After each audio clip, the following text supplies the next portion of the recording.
Good morning, everyone. Welcome to the First Unitarian Society of Milwaukee. I'm Reverend Dina McFeeters, and I'm honored to serve as your Associate Minister and to welcome everyone to our online worship service. We welcome people of all genders, sexualities, ages, races, ethnicities, histories, and bodies. We welcome your mind, your heart, and your spirit. We welcome all you are carrying with you today and all your heart longs to set down. During the COVID-19 public health emergency, all First Unitarian Society of Milwaukee in-person activities have moved online or been rescheduled. We are now offering all ages religious education every Sunday at 10 a.m. and youth group at 1 p.m. online. And you can find that link, those are separate links, in your chat or on the RE Weekly Updates. Sign up for that update if you haven't yet to find out more information about religious education for children and family ministry, including ways to connect with our family, faith, and community throughout the week. Join us today for a virtual coffee hour following the service, where we'll chat in small groups on video conference. You will have to bring your own coffee. You can find the Zoom meeting link for that in the live stream chat and the Friday announcements. Visitors are encouraged to join us, and meet new people, and members are encouraged to connect too. We thank you in advance for your patience and graciousness as we all learn how to build this ship as we sail it, especially today as we live stream from home and move between some pre-recorded elements that will provide touchstones from our sanctuary.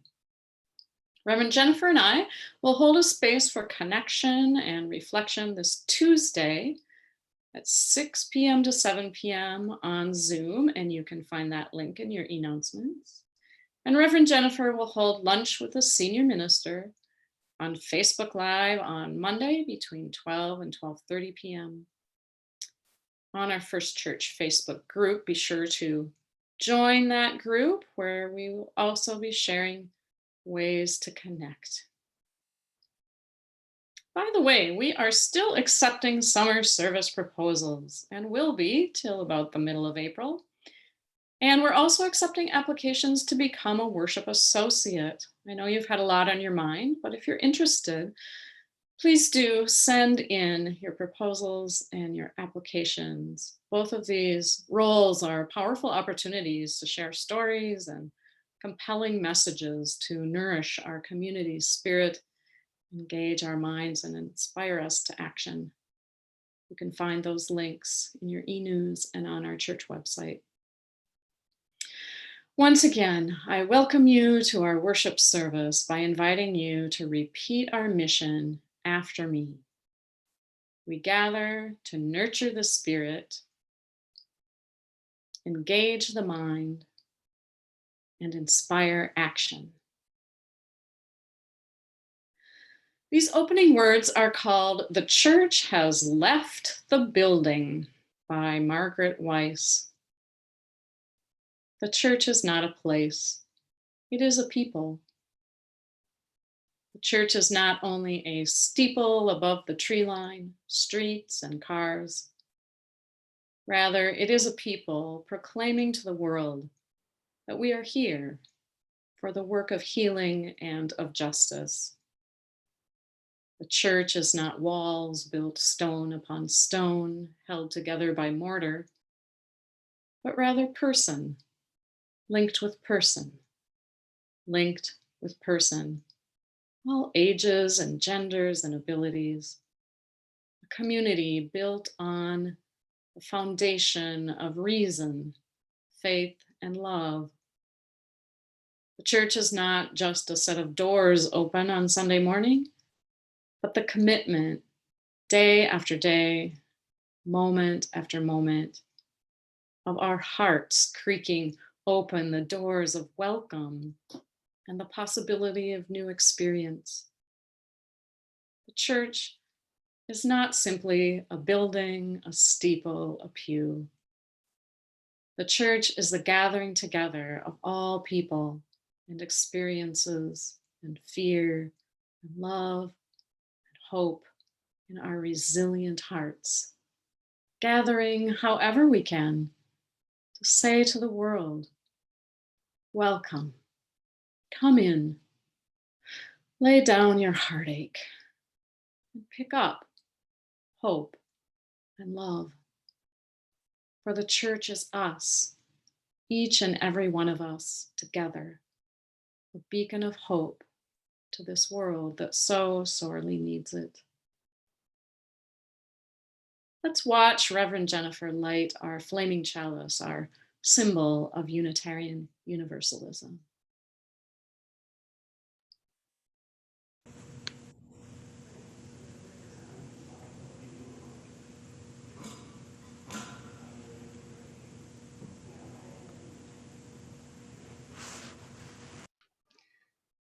Good morning. My name is Kimberly Tomczyk Carlson, and I am the Director of Religious Education at the First Unitarian Society of Milwaukee. It is so good to be with you all this morning, and of course, I have a story to tell you. The name of the story is called The Wise Woman and Her Secret by Eve Merriam. You can see the two main characters pictured behind me. Once, not so long ago, in the hills past the hollow, there lived a wise woman. Her eyes were as bright as blackberries, and she had a smile for every creature. Her voice was soft as the fur of her cat, and yet you could hear every word she said, even from far away. She was so wise that people came from many towns and gathered together to seek her out. If they could discover the secret of her wisdom, how fortunate they all might become. And so they climbed and they clambered up the path to where the wise woman lived. The quicker they got there, the sooner they could possess the secret of her wisdom. Only a little girl named Jenny fell behind. She kept picking up pebbles along the path and tossing them into the air and trying to see if she could catch them. Don't lag, don't loiter or dawdle, people scolded. Faster and farther they journeyed, passing orchards and silos, passing fences and walls. Finally, they came to an open field where they saw a barn and a well and a small wooden house. There, the wise woman was sitting on the porch, rocking to the rhythm of a silent tune. One of the travelers pushed forward and said, "We are here for your secret. We have come a long distance, and we wish to get back before dark, so give it to us without delay." "Please is a pleasing word," said the wise woman, smiling. "But it can't make me give you the secret, for you will have to discover it for yourself. Please feel free to look all around you." She would say no more, but kept on with her rocking. And so the people went searching. They ran to the barn and began jabbing at piles of hay. Someone pointed up to the rafters of the barn. Perhaps the secret was there. A tall man lifted Jenny up onto his shoulders so she could peek. "Oh," she exclaimed, "oh!" She must have found it. He swung her down and held out his hand. But all Jenny had was a speckled feather and a twig the shape of a Y with silky cobwebs inside. So they went searching some more. They tiptoed around the house, inspecting the herbs in the window boxes. They even followed the wise woman's cat. The cat led them to an old gnarled blackthorn tree. They quickly started to pull at the branches and winced back in pain and surprise. "There must be bad luck here. Something strange is going on," they said to one another. "Perhaps she is not our kind at all. Perhaps she isn't a human being like us. Perhaps She's from another planet. Yes, yes, yes, they all began to whisper excitedly. That must be the answer. That's why we can't find the secret. And even though they were far from the house, the wise woman overheard them, and she said in her very soft voice that traveled to them, I am of this planet as much as any last one of you. I breathe the same air. I follow the same clock of seasons. No, I am not from another universe. I am of your time and place. And so they went back to searching. And after a while, the wise woman got up and she went to the well and filled it with a bucket of water. And as soon as she was out of sight, they all pounced. The secret must be at the bottom of the well. Everyone crowded around while the strongest among them brought up bucket after bucket of water. But what a disappointment. Nothing but clear well water and a green tarnished penny that someone must have thrown into the well ages ago for good luck. Surely wisdom is worth more than a penny, they grumbled, and they threw the coin onto the ground. Jenny looked at the drops of water glinting on the coin like the early morning dew. She picked up the coin and she put it in her pocket. The people gave up and everyone began to troop home, all except Jenny, who jumped up and down so she could hear that coin jingle against the pebbles in her pocket as she walked through the field and up to the porch of the house. The wise woman was there, and as she rocked, Jenny nodded her head in the rhythm.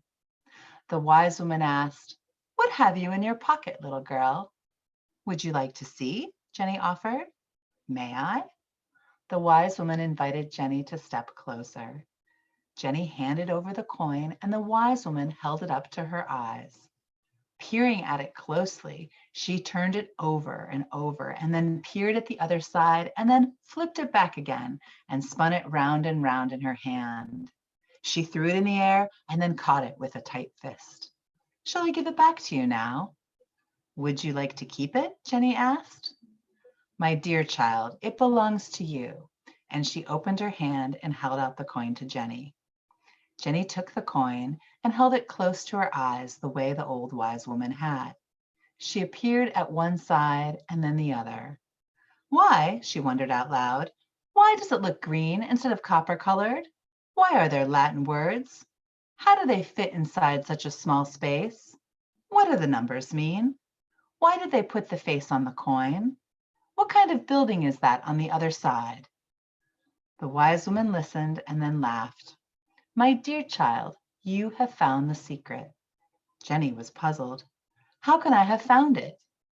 Because, you see, the secret of wisdom is to be curious and to take the time to look closely, to use all your senses, to see, to touch and taste and smell and hear, to keep wandering and wondering. Wandering and wondering, Jenny repeated softly. And if you don't find all the answers, you will surely find more to marvel at this curving, curly world as it spins around amid the stars. Jenny heeded the wise woman's words. She returned home in good time, and she sauntered and sang, tasted and touched, listened, laughed, and even cried. And she grew up to become a wise woman herself. The end. Thank you for listening to our story today. Reverend Dina will now be leading you in a time for meditation. Thank you for that story. It's lovely. As we enter into a time of spoken meditation, followed by shared silence, followed by singing Spirit of Life, I'd invite you to find a way, wherever you are, to ground and center yourself. Maybe that means you put the soles of your feet on the floor. I'd also invite you to find a way to lift your spine so you can breathe deeply and let your hands come to a resting place. This meditation is called Love Abundant by Alicia R. Ford. I lift my eyes up to the hills. From where will my help come? My help comes from love abundant. My help comes from the hills. My help comes from ancient mothers whose hearts beat in mine. It comes from the trees that sway and the breeze that sways them. My help comes from all that was and is and ever will be. I lift my eyes, hushed by the soothing touch of waves caressing wounded shores, wounded souls. I lift my eyes to the horizon, bathed by the hum of mothers and mothers' mothers cradling and gently rocking. I lift my voice, call of the sea, trees, sister, moon, mother, earth. My soul weeping, a symphony of life overflowing, I give myself. I too hum through every pore. With every breath, I give myself an extension of all that is, was, and ever will be. Let's watch Reverend Jennifer ring the singing bowl, and then we will dwell together in shared silence.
My name is Jeff Piercy, and I'm pleased to share a story with you today.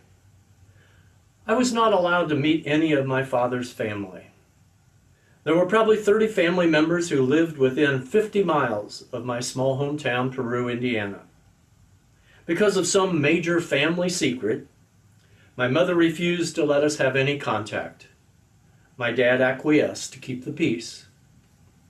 Like all children, I often tried to recognize who I was by the members, this time limited only to my mother's side. They were mostly wonderful people, but I had little in common with them. All were extremely musical. I can barely play the radio. I did not look like any of them, with the exception of my dad. There was a feed mill that was behind the tennis courts where I played varsity tennis. I think my dad had told me that his uncle managed the mill, and I would occasionally see a tall, white-haired man with a white mustache, but I never met him. When I was in my 50s, my dad had moved to Denver. I went to visit him and for the first time met his sister, my Aunt Marion. Growing up, she'd lived just 2 blocks away from me. This wonderful, very verbal woman was prime for telling me my history and to fill me in on my relations. For the first time, I saw photos of my dad as a little boy, his siblings who were strangers to me, aunts, uncles, and grandparents. For the first time, I saw photos of men who looked like me. I felt complete, filled in, whole. For the first time, I saw the Piercy name etched on a gravestone. I didn't know we died. And then she told me stories. They were not necessarily wisdom, but on reflection, they were like finding the missing pieces of the jigsaw puzzle of who I am. For example, my great uncle Cecil worked for a mining company in Sierra Leone. He died and is buried there.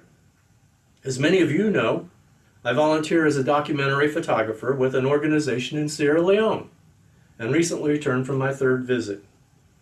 My great uncle Percival, that's right, Percival Piercy, he died of cancer.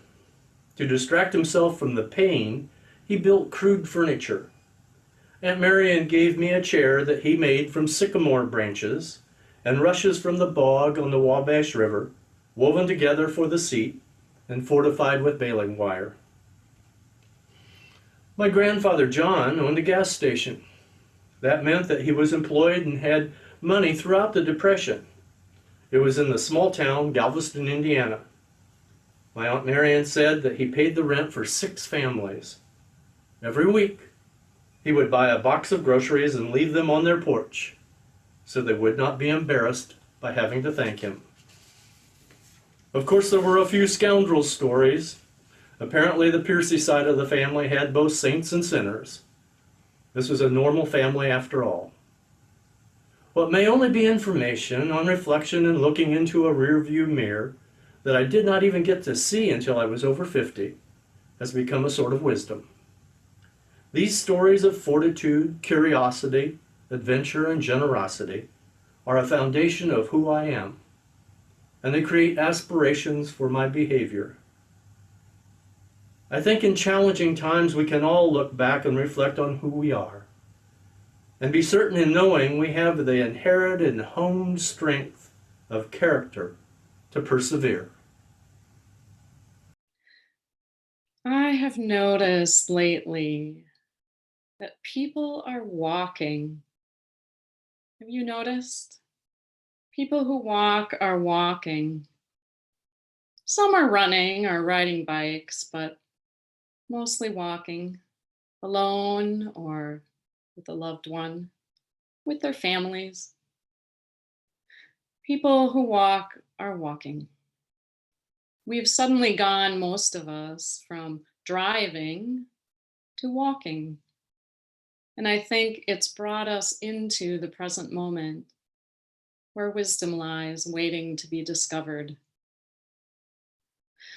When we're driving, we are looking forward, trying to see what's coming, with an occasional glance in the side or rear view mirror. But what's mostly happening when you're driving is looking ahead. Now we are suddenly not driving, most of us. We are slowed down, walking, moving at a pace like our distant ancestors did. Yet, at the same time, during this coronavirus pandemic, we are desperately looking forward, trying to see into the future. How long will this last? When will our kids go back to school? Those who've lost their jobs wonder where their next check will come from, if they'll eventually get their job back or find a new one. Will I get the virus? Will my loved ones? Will there be room in the hospital for grandma if it comes to that? What should I do when I'm scared? How do I make sense out of what is happening? There's no precedent in an unprecedented situation. Yet we look in the rearview mirror, searching for something in the past, some piece of wisdom to help us deal with an unknown and frightening future. Sometimes looking back can help us find meaning, find an anchor in turbulent times. What happened in history that gives us wisdom to deal with the current pandemic? I recently asked my extended family if any of them remembered stories from their parents or grandparents about surviving the Spanish flu epidemic. One of my extended family members said his paternal grandfather was 18 years old during the Spanish flu epidemic. His grandfather was told at that time to only breathe through his nose and not his mouth. So that's what he did. And he lived to a ripe old age. Who knows if it helped? In this urgent time, we are looking for accurate information, knowledge, and even wisdom to help us make choices about how to live. This takes time. Even though we are in a hurry, we don't get wisdom overnight. It comes from a mix of experience, reflection, and intentionally bringing together mind, body, heart, and spirit. Some of you know that I practice interplay, an active, creative way to unlock the wisdom of the body. We use movement, storytelling, and song, our birthright gifts, to access wisdom. We believe that everybody has body wisdom, and we can find more of it if we practice. We practice noticing our experience on 3 different levels: through body data, body knowledge, and body wisdom. Body data are the bits of information that we constantly receive. And oh my, we are receiving a lot of those bits of information lately. Body data is what we notice in the moment. My feet are cold. My eyes are tired. I'm hungry. I'm scared and I can't sleep. I love this song. If we pay attention and collect that data, we start noticing patterns. My feet are cold when I take my shoes off. That's a pattern. My eyes are tired when I have too much screen time. That's definitely a pattern recently. I'm hungry because I forgot to eat protein today. Scared and can't sleep because I watched the news too late at night. I love this song because it brings me joy. So those patterns we notice are body knowledge. It's a way of knowing. When we understand the patterns, we develop body wisdom, which is the ability to make choices based on the patterns that we notice. I choose to keep my shoes on in the winter. I limit screen time when I can so my eyes can recover. I eat protein at breakfast. I choose not to watch the news too late at night. I sing the song that brings me joy, even though it disturbs my cat. The more we practice noticing body data and body patterns, the more we develop this sense of internal authority.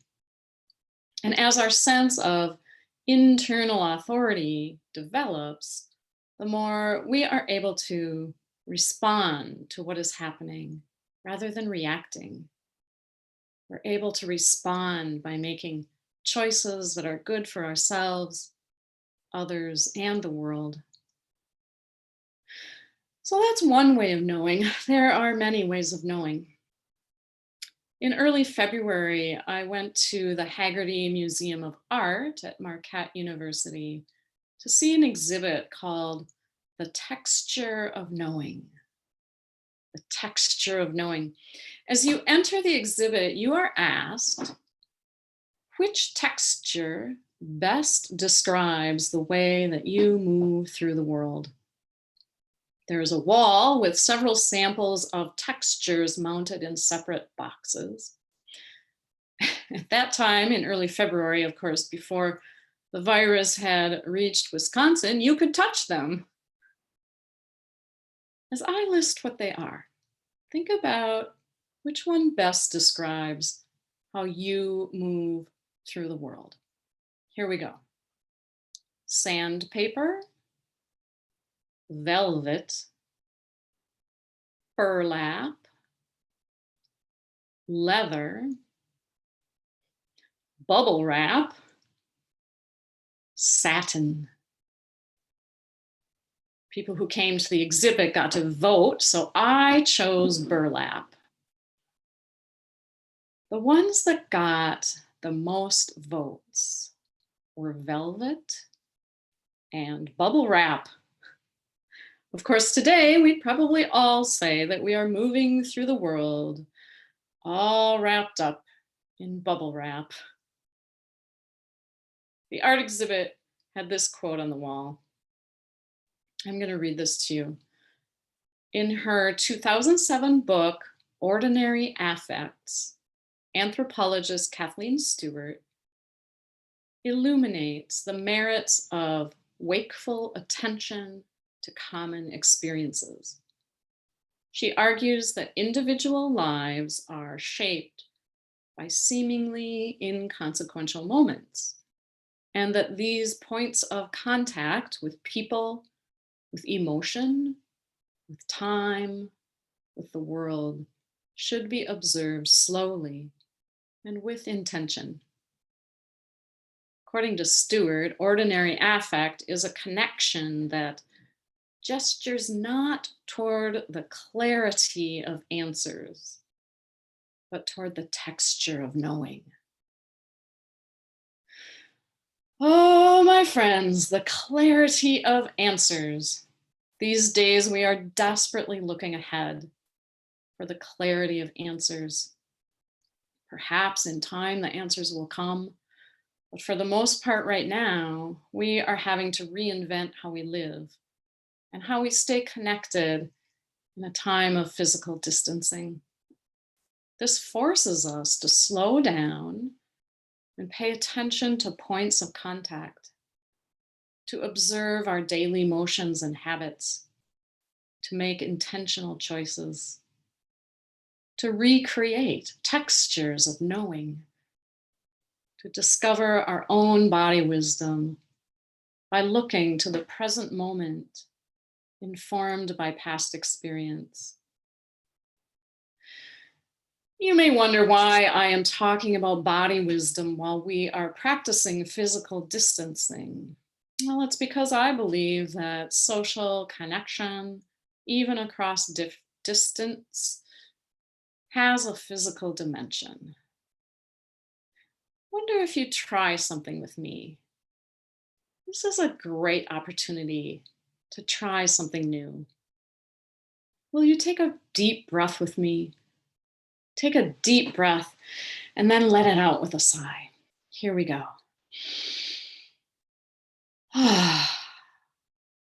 Yes, you can make some sound with it. Take another deep breath and let it out with a sigh.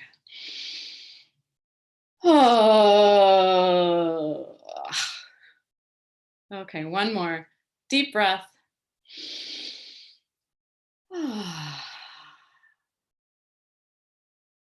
Now, I wonder if you might choose a hand and just shake it out. Shake out some of that tension. Try your other hand and shake it out. Choose a foot, your own foot. Shake it out.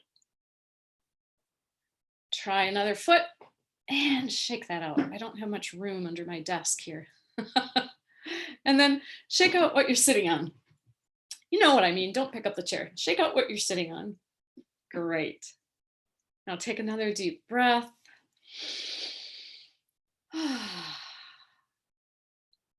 Now, what do you notice in your body? I notice that I feel calmer and more connected in myself. Let's try another thing. Bring your palms together and then rub your palms together until you can feel some heat. Okay, this is the energy of your life force, the chi energy you're bringing to the surface. All right, now separate your palms slightly. Can you feel that heat, that energy? Okay, try a little farther apart. Can you still feel that energy? I can. All right, now drop your hands and then bring them back up. Can you still feel the energy? It's kind of amazing. We can drop and then reconnect and find that energy. Now, those of you at home with another person, you might try aiming a palm at each other and then slowly moving away. And see if you can feel that connection. Perhaps you are 6 feet apart. Do you still feel connected?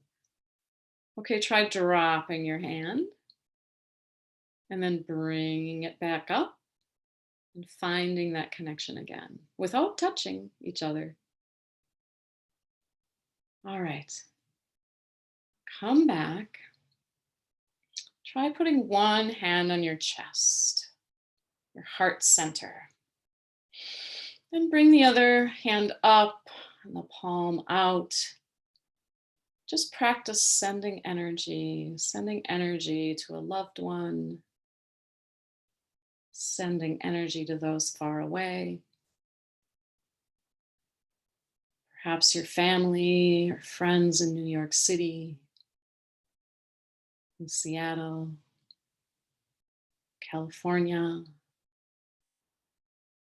Milwaukee's neighborhood 53206,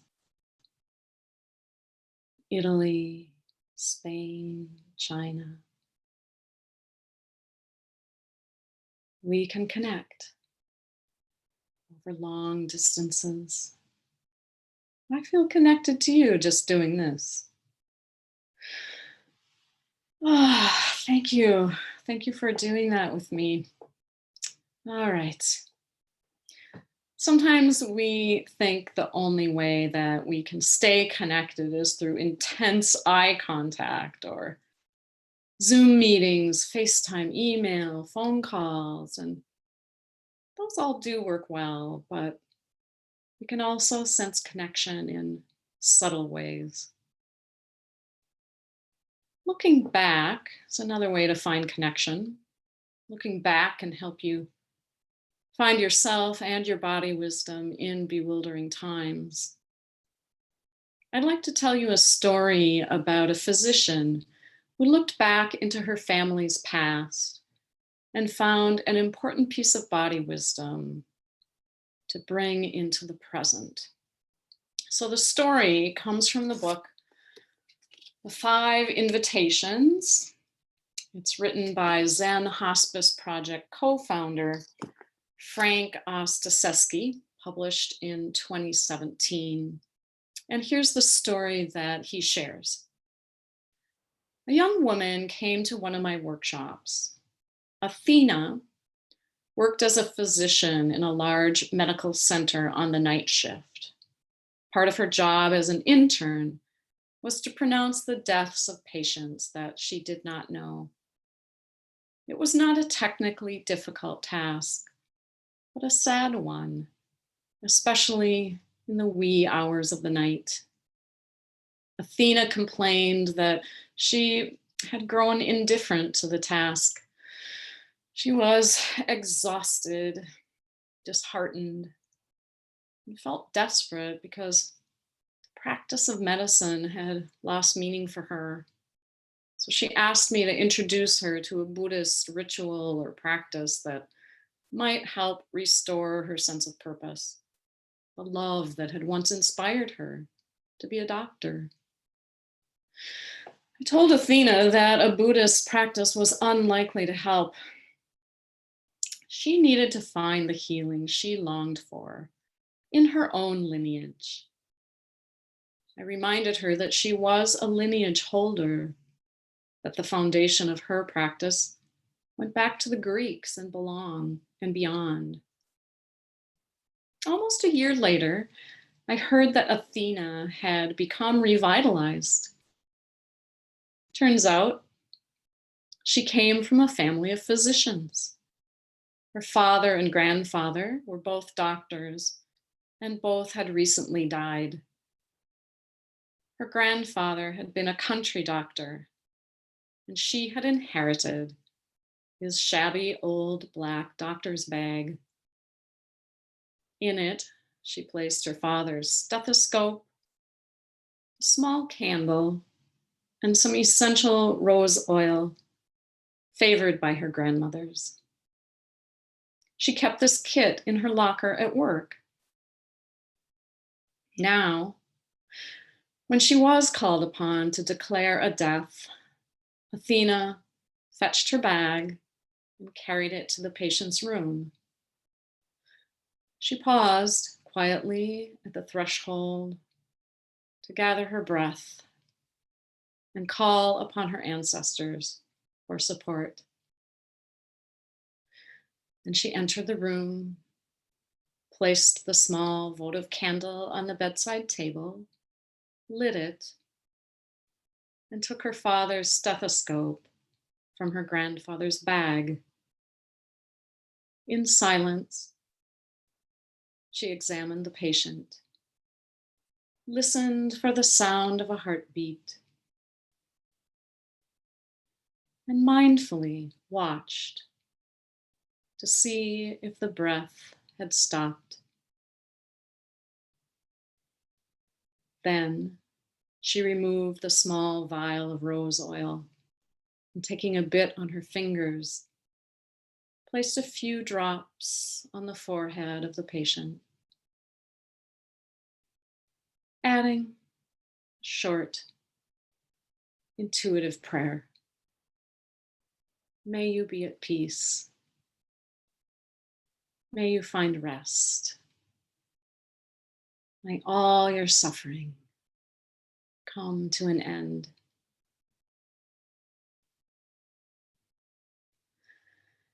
This story is an example of how looking back and reflecting on your past, looking to your own lineage, can help you find who you are, what choices you might make in the present. In a recent article in Time magazine, Ellen Johnson Sirleaf, former president of Liberia, wrote about lessons learned while fighting Ebola. I was struck by the quote at the end of the article. So I'm going to read that to you now. It's a short quote, but I think quite meaningful for us. When epidemics strike, fear, anxiety, and despair can be agonizing. But we are not defined by the conditions we face, no matter how hopeless they may seem. We are defined by how we respond to them.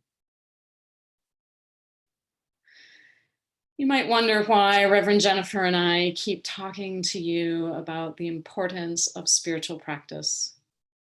Spiritual practice and self-care might seem frivolous in these times, but in fact, they equip us to respond and not react to the conditions we face, to respond from the love, reason, and compassion that is rooted deeply in our body wisdom and in our faith. People are walking. People who walk are walking. Walking brings us into the present moment, connects the soles of our feet to the earth, lifts our eyes to the birds singing in the top of the tree, lowers our gaze to see spring plants beginning to emerge from the soil. walking, sitting, resting, releasing. This strange and unprecedented time has brought us into the present moment where wisdom lies, waiting to be discovered. These closing words are by Rachel Naomi Raymond. Hidden in all stories is the one story. The more we listen, the clearer that story becomes.